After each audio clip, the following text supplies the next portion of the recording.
भारत में 3 ब्लेड वाले पंखे क्यों पाए जाते हैं और इसकी दूसरी तरफ अमेरिका और कनाडा जैसे देशों में 5 से 6 ब्लेड वाले पंखे क्यों पाए जाते हैं। और आपने कभी एक ब्लेड वाला पंखा देखा है? जी हाँ, एक ब्लेड वाला पंखा। और क्या आपने कभी सोचा है कि कीबोर्ड में एबीसीडी को रैंडमली सेट क्यों किया गया है, यानी कि एबीसीडी को एबीसीडी ऐसे सेट क्यों नहीं किया गया। और इसके साथ साथ मैं आपसे ऐसे अमेजिंग क्वेश्चन पूछूंगा जिसको जानकर आपकी नॉलेज बढ़ेगी और आप जानना चाहते हैं इन सभी अमेजिंग क्वेश्चनों के आंसर, तो देखिए इस वीडियो को आखिरी एंड तक। तो हेलो फ्रेंड्स, मैं हूँ व्हाइट एलियन। तो शुरू करते हैं आज की वीडियो को। सबसे पहले कीबोर्ड को इस प्रकार से रैंडमली सेट क्यों किया गया है, इसको जानने के लिए हमें इतिहास के कुछ पन्नों को पलटना होगा। जब पहला कंप्यूटर बनाया गया था उस समय कीबोर्ड को ठीक इसी प्रकार सेट किया गया था जैसे कि ABCD, यानी कि ABCDEFG ऐसे सीधा ही सेट किया गया था। लेकिन ऐसा करने के बाद लोगों की टाइपिंग तेज हो गई थी क्योंकि सभी को पता था कहाँ पर क्या शब्द आएगा, इसलिए कीबोर्डों को ज्यादा स्पीड से चलाने के कारण, इतनी सुविधा न होने के कारण उस समय में कीबोर्ड जल्दी खराब हो जाते थे और कुछ दिनों में टूट जाते थे। इसलिए लोग जल्दी टाइपिंग ना कर पाए और कीबोर्ड लंबे समय तक ठीक रहे, इसलिए इन सभी नंबरों को रैंडमली सेट कर दिया गया। इसके पीछे का यही कारण है, लेकिन इसे बाद में बदलने की सोची थी, लेकिन पीछे से जब यही चला रहा था तो इसे आगे जाके चेंज नहीं किया गया और आज हमारे सामने यही कीबोर्ड है।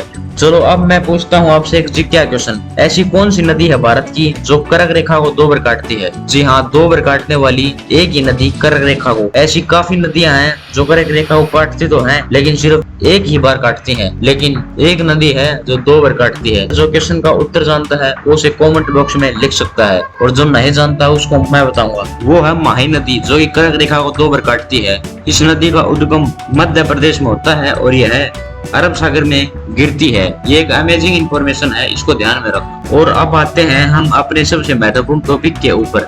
आखिर भारत में 3 ब्लेड वाले पंखे क्यों पाए जाते हैं और अमेरिका और कनाडा जैसे देशों में 4 से 5 ब्लेड वाले पंखे क्यों पाए जाते हैं।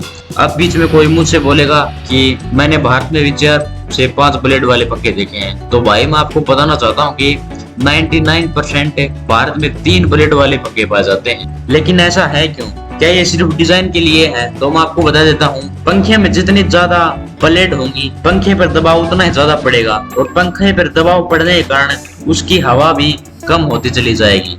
इसलिए अमेरिका में 4 ब्लेड वाले पंखों का इस्तेमाल इसलिए किया जाता है क्योंकि वहाँ का टेम्परेचर हमेशा कम ही रहता है, यानी कि वहाँ पर ठंड ही पड़ती है। इसलिए पंखों को वहाँ पर हवा देने के लिए प्रयोग नहीं किया जाता, बल्कि कमरे में हवा को पास होने के लिए ही प्रयोग में किया जाता है। इसलिए कनाडा और अमेरिका देशों में 4 से 5 ब्लेड वाले पंखों का इस्तेमाल किया जाता है। दूसरी तरफ भारत को अगर हम देखें तो भारत एक उष्णकटिबंधीय देश है। यहाँ पर ज्यादातर महीने गर्मी के होते हैं और गर्मी होने के कारण यहाँ पर 3 ब्लेड वाले पंखों का इस्तेमाल किया जाता है जो कि हवा ज्यादा देते हैं। इसलिए मैं आपको बता देता हूँ कि 3 ब्लेड वाले पंखे हवा ज्यादा देते हैं और 4 से 5 ब्लेड वाले पंखे हवा कम देते हैं। इसलिए भारत में 3 ब्लेड वाले पंखों का इस्तेमाल किया जाता है। अब आखिरी और सबसे महत्वपूर्ण क्वेश्चन, क्या 1 ब्लेड वाले पंखे भी पाए जाते हैं? तो मैं आपको बताना चाहूंगा कि 1 ब्लेड वाले पंखे पाए जाते हैं लेकिन बहुत ही रेयर हैं।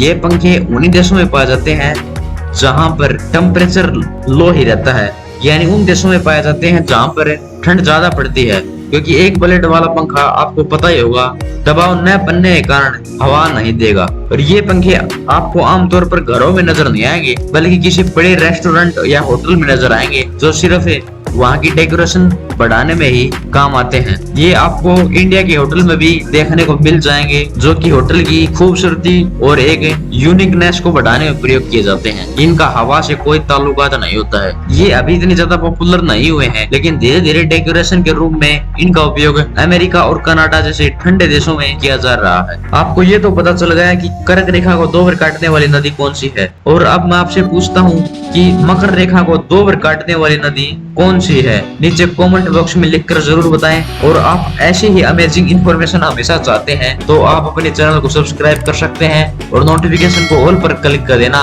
ताकि आने वाली वीडियो की हर अपडेट आपको सबसे पहले मिल सके। ये वीडियो ज्यादा से ज्यादा शेयर करने का प्रयास करें ताकि ये फैक्ट और ये अमेजिंग नॉलेज हर कोई जान सके। तो मिलते हैं अगली वीडियो में ऐसी इंफॉर्मेशन के साथ, तब तक के लिए टेक केयर, जय हिंद।